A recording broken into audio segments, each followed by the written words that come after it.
Office Christmas parties are coming up, folks. Office Christmas parties. Maybe some of you are throwing them. Office Christmas parties are a lot of fun. Not as much for sober people. They're just not.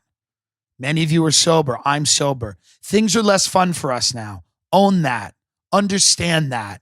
Stop living in a fantasy world that things are as fun as they used to be. But things are not as fun as they used to be, but they're also not as bad as they used to be. There is the trade-off. And when you're an adult, you understand that that's what it is. Life is a trade-off. It is not as fun to go to a Christmas party sober. In fact, it's almost pointless.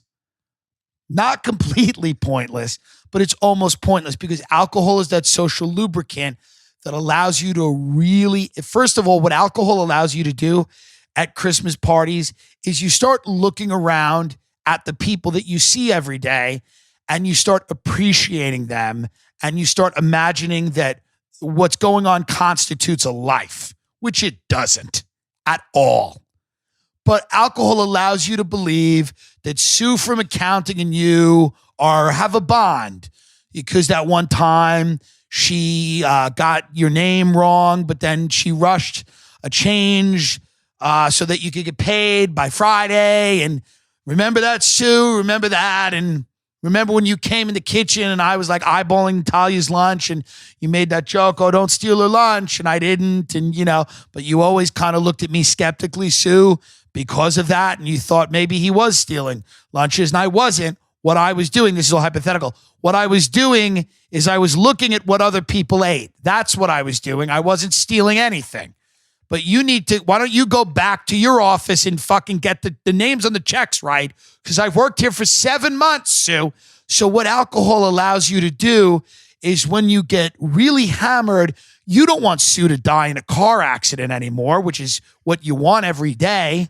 You want to say hello to Sue. You want to say, how are you? How's your daughter? You have a daughter. Oh, she's going to Northwestern. Isn't that good, Sue? Great. Yeah. And then you make some dumb joke. And that's what it allows you to do. You look around at the people in your orbit and you go, oh, these are people. And this is a life. I'm living a life. This is a life. This'll do. This'll do. It's Christmas. I work at a shitty company. We all hate each other. We're all terrified of losing our job. We're working for this fucking drunk loser. This whole thing's probably a Ponzi scheme. We're probably going to be thrown out into the street any minute. But right now, there are lights on the bar. There's booze in my cup. There's a Southwestern egg roll. If you're lucky enough to be at Chili's. There's a Southwestern egg roll, or there's a little shrimp with a tangy fucking, cocktail sauce, or what do they love in Long Island? That bang bang shrimp, that fried shrimp with that chipotle, aioli bullshit firecracker sauce, where you know exactly what I'm talking about. And you can nibble on that and booze it up while Bald Mike from accounting comes over and tells a couple of street jokes that he heard. And if you have to do that sober, you want to shoot up the whole thing. It's hard to do. It doesn't make any sense because you realize very quickly if you're sober that this is a horror. Of all the places in my life I could have ended up, to end up in this shitty bar in a strip mall with these losers in this corner of the world is such a human tragedy. Sure, it's not as bad as stepping on a landmine or having cancer or getting fucked every day by senators or having a fucking, an adoption go wrong and then you're getting burned with cigarettes. I get it. People have worse problems. But if you're a sentient human being and you're self-aware and you look around and you have to fucking have another conversation with Denise, who talks only about the one time she went to Aruba and that she's saving up for another cruise so she can take her plump, fat Italian ass and put it on the top deck of a Carnival ship so she can tan. And when I tan, I'm basically black. I'm basically black when I tan. I tan, I'm black. I'm black when I tan. And you have to sit there and you have to listen to these people, these mouth breathers that don't have any idea that they too are locked in this hell, that they are in this fucking simulation, but they are not cursed with self-awareness like you are. They are like animals. They don't have the power of reason. They don't think. They just fart and fuck and move and the pedal to the metal, and then they stop the car and start the car, open the door, close the door, take a shit. I'm hungry. I'm not hungry. Cocaine, nostril, boom. That's what they do. But you, for whatever reason, have been cursed, like much of humanity, with a little self-awareness. So when you're at that bar and maybe you're a little early and you're waiting in your car because you don't want to be the first one there, but you're not going to go home first, because if you go home first, you know you're not going to fucking go. You know you're not going if you go home first. So you get to the place a little fucking early because, God forbid, you work a little harder at work. So you get there a little early and you're just in the bar and you get there and you're alone and the only person who's there is fucking Ralph, and Ralph's creepy as fuck and he's probably a pedophile. You don't know, but he's fucking weird because he talks about high school girls a lot and that makes you very uncomfortable. And Ralph is there and you're like, fuck, I don't want people walking in and seeing me and Ralph there. But who walks in? The boss. And he walks in because you're standing there with fucking Ralph. And you're like, fuck. And the boss is there just to make sure everything goes well tonight, you know, because he knows he's running a scam, but at least he's got to keep everyone invested in it. Once a year, he throws a stupid, shitty Christmas party. We get a tray of wings, a chafing dish of, balsamic chicken, some penne alla vodka. And you walk around, you commiserate with these fucking dolts that you work with and you have to see every day.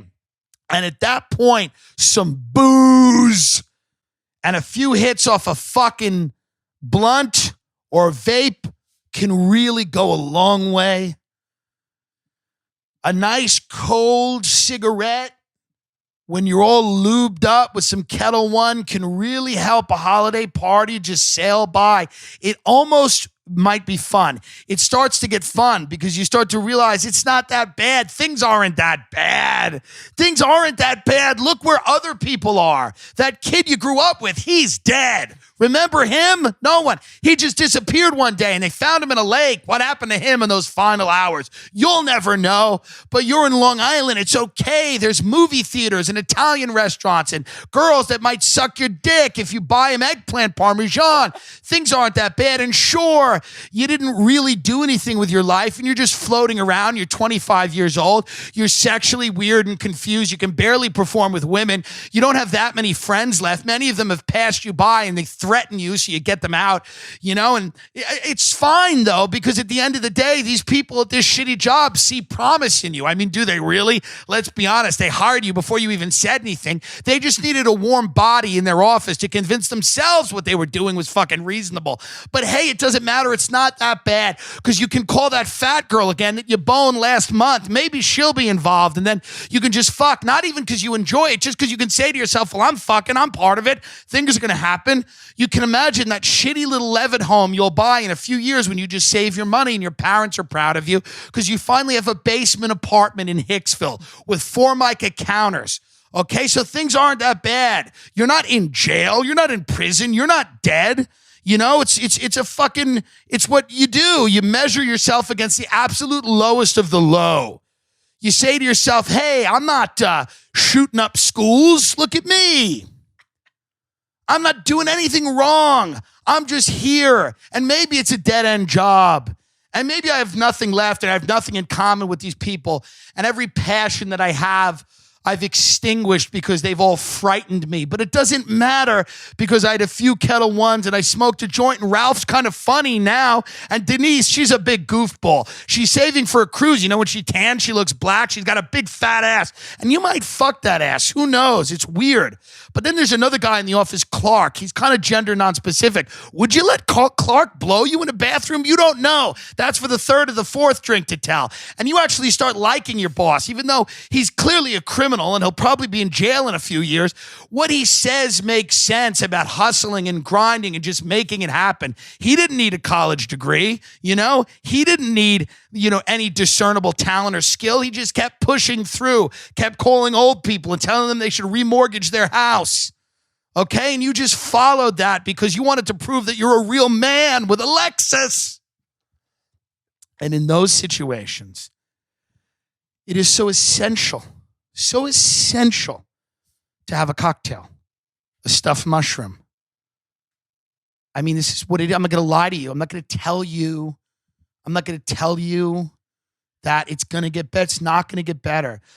If you need, go get a potato and put a Marlboro Light in its mouth and watch that and then press play on your phone.